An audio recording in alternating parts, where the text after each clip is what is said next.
बिस्मिल्लाहिर्रहमानिर्रहीम। AWC agree के साथ मैं हूं आपका मेज़बान ताहिर नदीम। नाजरीन, आज हम मुल्तान के नवाह में वाक़े poultry control shed association Multan के सदर मार गज़नफ़र अली जावेद के फार्म पर मौजूद हैं।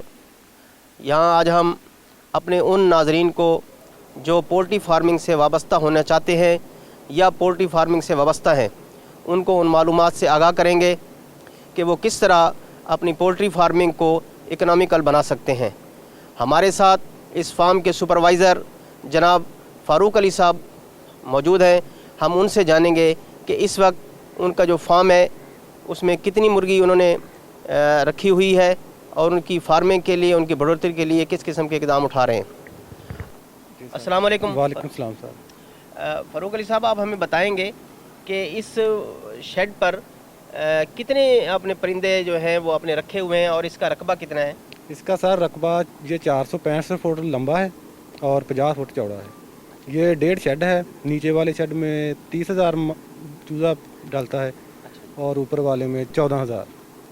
ये दोनों 44,000 के शेड है। इसमें आमतौर पर देखा यह गया है कि इसमें मौसम का खास से ख्याल रखा जाता है। हाँ जी। तो उसमें आप क्या किस मौसम को फेवरेबल समझते हैं कि जब चूज़ा फार्म में आप डालते हैं?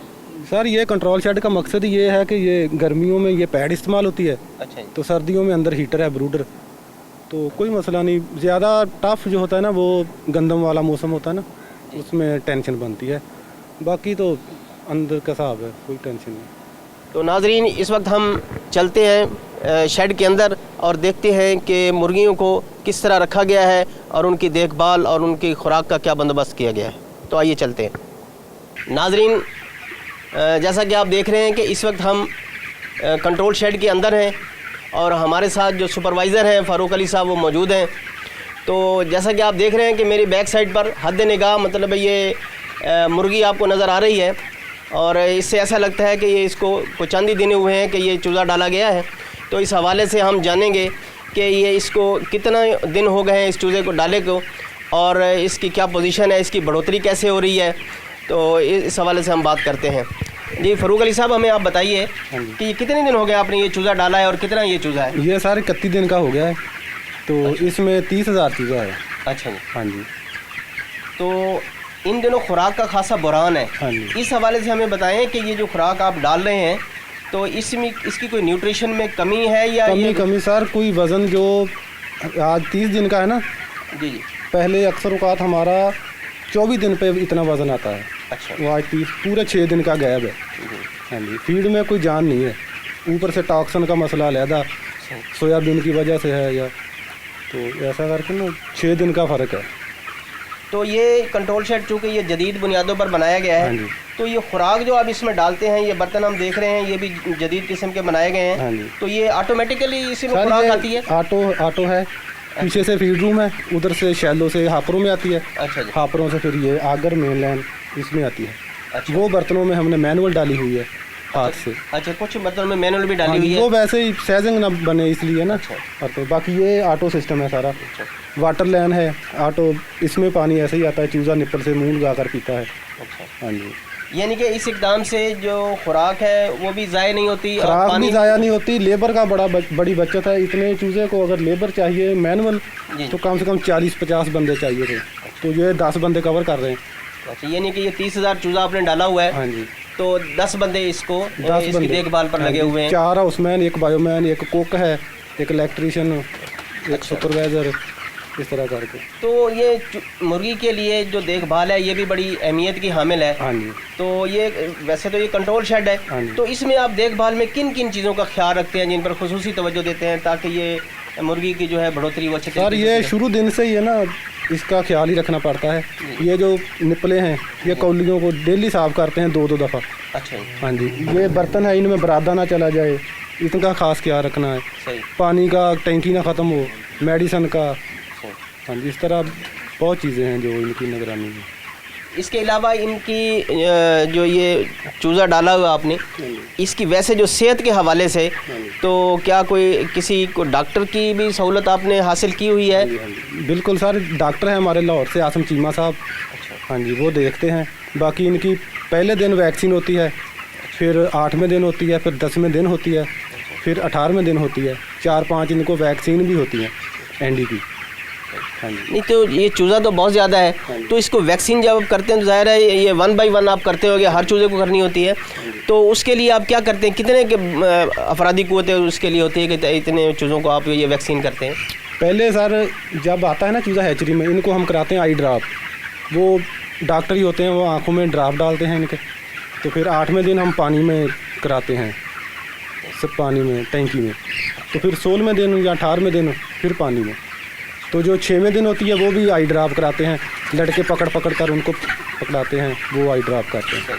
हाँ जी। यानी कि कुछ मेडिसिन ऐसी है कि जो फिज़िकली डालनी पड़ती है एक एक चूज़े को, और कुछ मेडिसिन ऐसी हैं कि जो आप पानी में वो डाल देते हैं तो वो तमाम चूज़ों को वो मिल जाती है। इसके अलावा और आप इसमें क्या ख्याल रखते हैं कि इनकी सफाई के हवाले से? सफाई सर, ये लेटर है बरादा, इसको डेली बेलचा लगाते हैं कि ये खुश्क रहे, गीला ना हो। हाँ जी। यानी कि इसको आप इसकी उलट पलट करते हैं? उल्ट पलट करते हैं। ये पैकिंग हुई है, ये टेम्परेचर का ख़ास मेंटेन हुआ है। हाँ जी। तो शेड में आप कितना टेम्परेचर मेंटेन रखते हैं? शुरू जब चूज़ा आता है 33 होता है, 32.5-33, फिर बाद में आहिस्ता आहिस्ता 2-2 डिग्री, आधा डिग्री नीचे करते होते हैं। अब इस टाइम इसका 28-29 टेम्परेचर है। हाँ जी। फारूक साहब, आप ये बताइए कि इसके शेड का कंट्रोल या टेम्परेचर मेंटेन रखने के लिए उसके लिए आप क्या करते हैं? वो सर हमने वो हीटर है ना, ब्रूडर, जी जी, वो लगाया हुआ है। वो टेम्परेचर पूरा करता है इसका, जितना भी हमें चाहिए हम ऑटो पे लगा देते हैं, वो उस पर रहता है। ये डेस्क इधर भी है, उधर भी है, वो पूरा करता है। तो इसको आप बंद भी करते हैं इस हीटर को किसी, या ये 24 घंटे चलता रहता है? नहीं, ये ऑटो पे लगाया हुआ है। हर 10-15 मिनट बाद ये 4-5 मिनट 10 मिनट चल जाता है टेम्परेचर के हिसाब से। पहले 1-2 दिन ये तकरीबन मैनुअली चलता है। हाँ जी। ये घंटे का तकरीबन 12 से 14 लीटर डीजल पीता है। हाँ जी। नाजरीन, इस वक्त हम चलते हैं उस कंट्रोल रूम की तरफ जहाँ से ये बराह रास्त जो खुराक है चूज़ों के लिए जहाँ से ये आती है, और ये जो पानी सप्लाई होता है उस कंट्रोल रूम में चलते हैं। फ़ारूक साहब, हमें ये बताएं कि जब आप ये खुराक कितनी देर बाद इस शेल में जो खुराक डालते हैं जो आगे सप्लाई होती है? सर ये अब चूज़ा आता है ना, 8 दिन हम इनको मैनुअल फीड देते हैं। 8 दिन के बाद हम ऑटो लाइनें चला देते हैं। फिर ये फीड रूम है, शैलों में हम फीड डालते हैं, आगे शेड में चली जाती है। हापर लगे हुए हैं अंदर, हापरों के आगे फिर मोटरें लगी हुई हैं। नहीं, शेल में जो आप फीड डालते हैं वो दिन में कितनी मरतबा डालते हैं? वो तो सर पहले जब चूज़ा छोटा होता है वो हम 4-5 बार भी चलाते हैं। फिर अपनी रूटीन के मुताबिक, कुलिये के मुताबिक हम फीड देते हैं।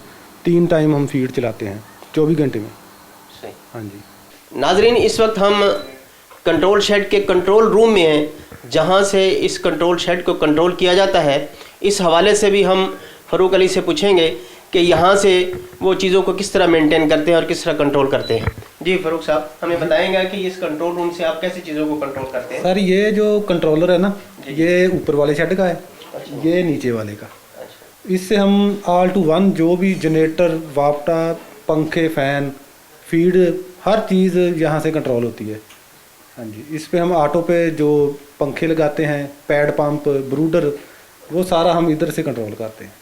यानी कि अगर उधर कोई ख़राबी हो जाती है तो आपको यहाँ से पता चल जाता है कि फ़लाँ चीज़ ख़राब हो गई है? सर टेम्परेचर भी चलता है अंदर, खुदा ना खास्ता पंखा ट्रिप हो गया, इधर टेम्परेचर ज़्यादा होगा तो हमें फिर भी पता चलेगा। इसमें अलार्म भी होता है, टेम्परेचर का हम करते हैं, वो अलार्म बजने लगता है, लो भी हाई भी, वो सारा हमारा इधर से सेटअप है।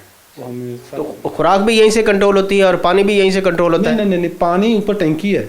अच्छा। पानी का इनसे कोई कनेक्शन नहीं। सही। जो खुराक है वो उधर है फीड रूम में। सही। वो उसका उधर ही ऑटो पे सेंसर है। यहाँ से सिर्फ आप टेम्परेचर को मेंटेन करते हैं? टेम्परेचर, उस पर फ़ैन, ब्रूडर, पैड पंप जो भी है वो सारा इधर है। तो यहाँ स्पेशली आप किसी बंदे को मौजूद रखते हैं या गाहे बगाहे चक्कर लगाते रहते हैं, देखते रहते हैं? नहीं, ये हमारा कॉलोनी में है ना, वो हमारा, मेरा सामने कमरा है। अच्छा। वो सारा सर्कल यहाँ से नज़र आता है। तो इसका कोई नहीं, लड़के अंदर शेड में होते हैं, अंदर से ही पता चलता है। बाकी जो पंखे टाइम पे लगाने होते हैं, फिर इधर आके उसका टाइम सेट करके तो फिर शेड में चले जाते हैं। सही। बहुत बहुत शुक्रिया। नाजरीन, जैसा कि आज हमने आपको कंट्रोल शेड के हवाले से मालूमात फराहम की, हमारे साथ जो पोल्ट्री फार्म के सुपरवाइज़र एक्सपर्ट के हवाले से मौजूद थे, उन्होंने आपको इंतहाई मुफीद मालूमात फ़राहम की। हम समझते हैं इन बायोसिक्योरिटी जैसी अहम एहतियाती तदाबीर पर अमल करें तो पोल्ट्री फार्मिंग लामहला एक मुनाफा बख्श कारोबार साबित हो सकता है। आज तक के लिए इतना ही। आइंदा सेगमेंट के साथ अपने मेज़बान ताहिर नदीम को दीजिए इजाज़त। अल्लाह निगहबान।